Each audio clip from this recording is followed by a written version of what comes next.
Good afternoon, everybody. It is a fantastic Friday, and we all know what that means. It means Lumberjack Landlord's got Mike from One Rental at a Time. Hey, man. Duda. Thank you for doing this with me every week. It's a lot of fun. It's a blast. Yeah. When we got our three amigos done yesterday, it's always a good time. So it's, sometimes there's not a ton of topics that we really still have that we want to cover. Today's a little bit different. We could actually cover any number of 7 or 8 things, but the one that I wanted to cover first, really, that I think is really critical, is that very often on your channel, my channel, notes that we get, Instagram posts, Facebook notes, in the three amigos of FI, or in One Rental at a Time if they're lucky enough and smart enough to be part of the course. I think one of the interesting things that I see consistently posted, more outside, more the general groups, is you guys better get ready for a crash, and a crash is going to completely wipe you out. Your properties are going down 50%. Yeah, I see that probably a dozen times a week, and At least that might be the nicest way they put it. Right. There are some people that are so harsh, so poisonous, venomous, whatever the word is. Venomous. Yep. There you go. 9th grade dropout with the fancy vocabulary. That they, it's almost like they're rooting for it, and they're rooting for it. They're really, frankly, I feel sorry for them. Yeah. To take, I don't know, 2 minutes out of your life. And sometimes these comments are like paragraphs, right? Yeah. Long, crazy. Yeah. 5 minutes, 10 minutes out of your life just to shit all over someone else. I mean, if that's what has to make you feel better, I feel sorry for you. And I usually will comment with something like thank you or interesting. If you get really nasty with me, I'll just block you because I don't need that in my life. But yeah, I get it a dozen times a week. And, for someone to make that comment just shows how unintelligent they are. First off, I wrote a book about my story, talking about how I rode the wave up, how I exited at the top. This is not some monkey here talking to you that's only been doing this 5 years when it was the best time to do this. Right. I've got 20 some odd years.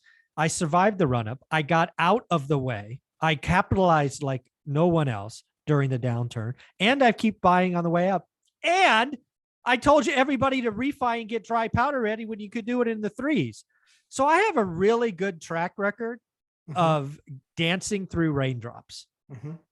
And to say, it's just, I just feel bad for them. They don't want to do the work. They're broken. They're living in their mom's basement. I don't know. I feel bad for them more often than not. Let's just say something right now. I've lived through, invested in, survived, and thrived in my market that fell 75%. Didn't lose a thing. In fact, my portfolio tripled.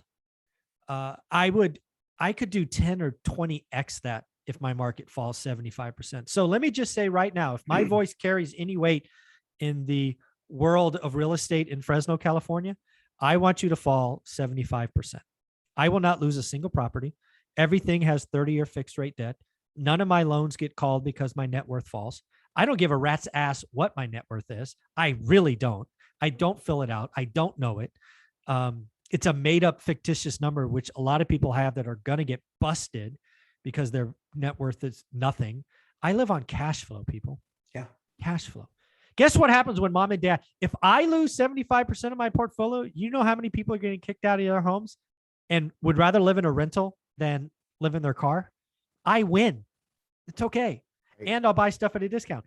And I have a reputation. I borrowed $3 million last time off my name.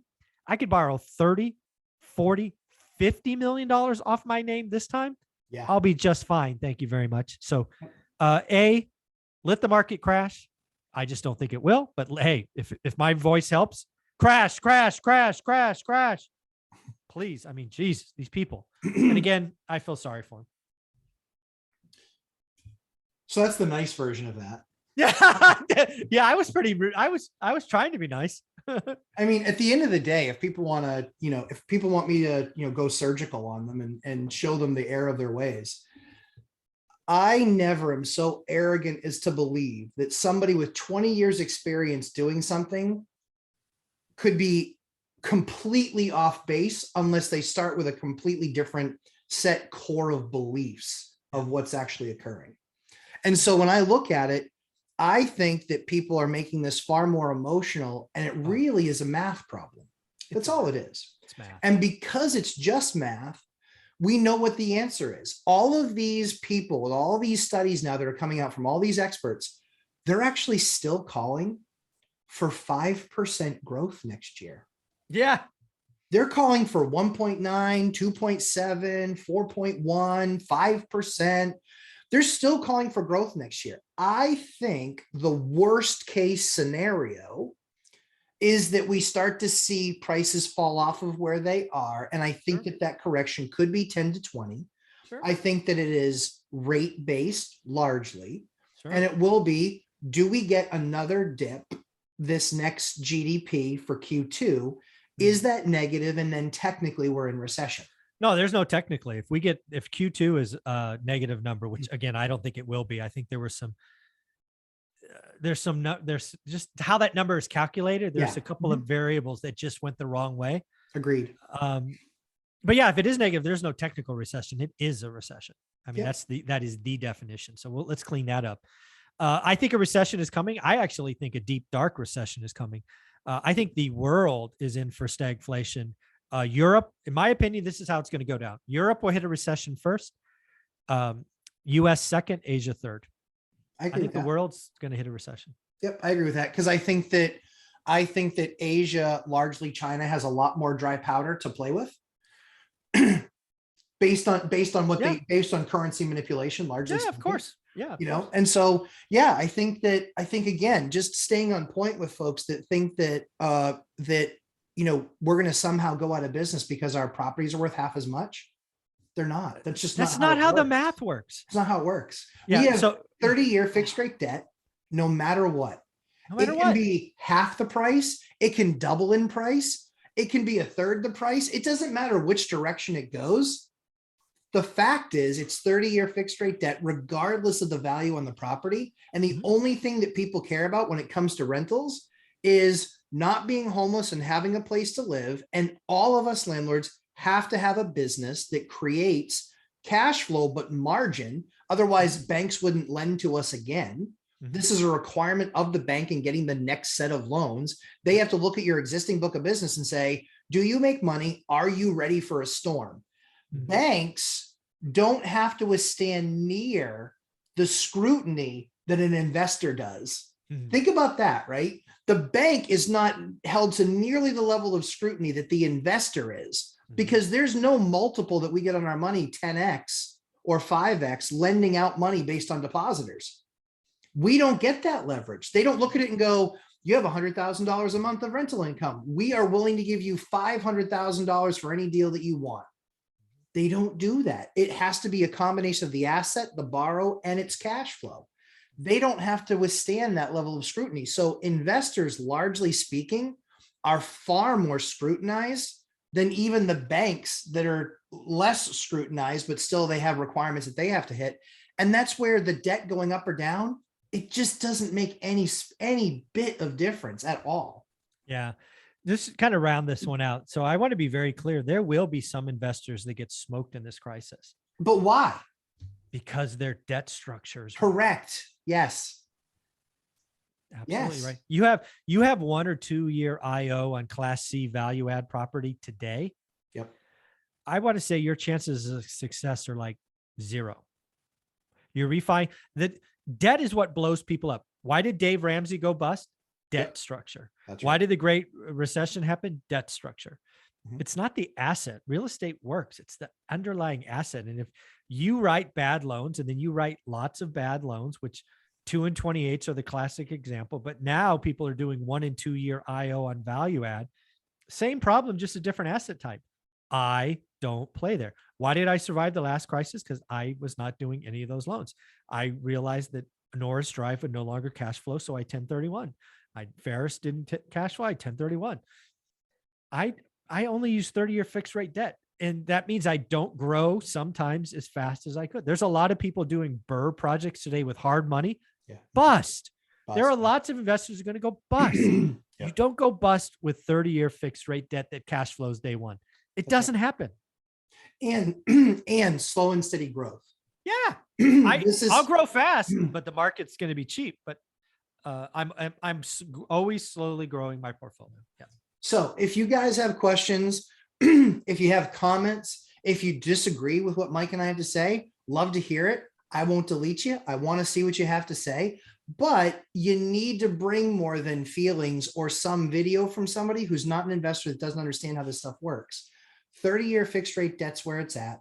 Landlords are pretty smart people. If the bank sees that the market's starting to shift, they lend less to those landlords, but landlords are pretty smart people. And they say the bank is going to understand that I'm going to lower the rent rate on something. If for some reason that's the, because we get to 20% unemployment, the bank's not stupid. They're going to say, hey, we expect the landlords to be feeling some pressure, investors to be feeling pressure. We recognize that you guys are going to be good landlords and go through your portfolio and figure out where you need to make rental adjustments based on the struggles that are going to come in the economy. Yeah. I mean, let's just play this out, right? You go to 20% unemployment. I'm going to be fine. It ain't going to matter. But there will be plenty of one-time landlords who bought one building or that building. And I say this as someone who bought these before. Sure. I had a bank president reach out to me when I bought the building next door and I started turning it around. He found me, he found my LLC, then found me. And he reached out and he said, do you want my building? I'm like, what building? The one next door. I mean, that, pile of junk. Yeah, that one. Well, I'm up for a project. What do you got? He gave me the loan 100% down. The only thing I had to do was open an account at his bank and escrow half the repair money. Fine. I was going to use it anyway. Whatever. Exactly. Yeah. So I will buy lots of buildings and stuff because I've done it before. I have a track record. I don't let debt. Let me be very clear. I will not do a deal where I have to get a risky debt structure to make it work. Correct. I don't hold hand grenades. I don't hold dynamite. Nope. Sorry, not me. Would you do, and this is completely putting you on the spot, would you do a deal right now on a commercial building that didn't have fixed rate debt? Let's say it was 5 to 20 units. Yeah. Okay. Would you do a deal? Because we know that you've got, great options like Steve Dow from Velocity and the folks over there at Convoy. Would you do a 5 to 20 unit deal with a conventional bank now where it's not 30 or 40-year fixed rate debt? Not a chance in hell. Interesting. No, I mean, you're going to sell me something at 50% off. Sure. But let's just realize what you asked. Because again, I look at this stuff every day. Sure. In my market today, commercial properties are still priced nosebleed. Right. So you would be asking me to buy at the peak with a debt structure that I hate. So the answer is hell no. Right. If you want to give me 50% off this because of some unicorn reason, sure. Right. I mean, at some point the margin of safety is fine. But no, I mean, in reality, no, there's not a single commercial property that made sense that I would touch today. Yeah.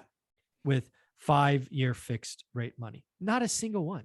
And again, I believe rates might go down in 5 years, but I'm not making that bet. You kidding me? One bad deal could set a series of dominoes that hurt forever. Not going to happen. Yeah. I actually was lucky enough to be offered something that had a -1 cap rate. Negative cap rate. Nice. Negative cap rate. I was like, so should I just write you a check every month and just not buy the property?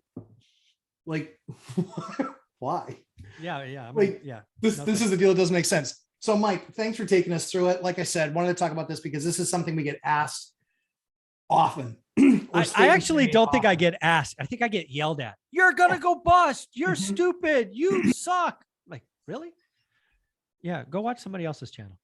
Yeah. I mean, honestly, if you want to just yell at us, that's fine. But no, it's not fine. Yell at him, not me. Yeah. Yell at me. Fine. I don't care. Makes that, because truly for me is if I gotta go surgical on you for you to learn, I'm happy to do that. I'd rather spend my time with you.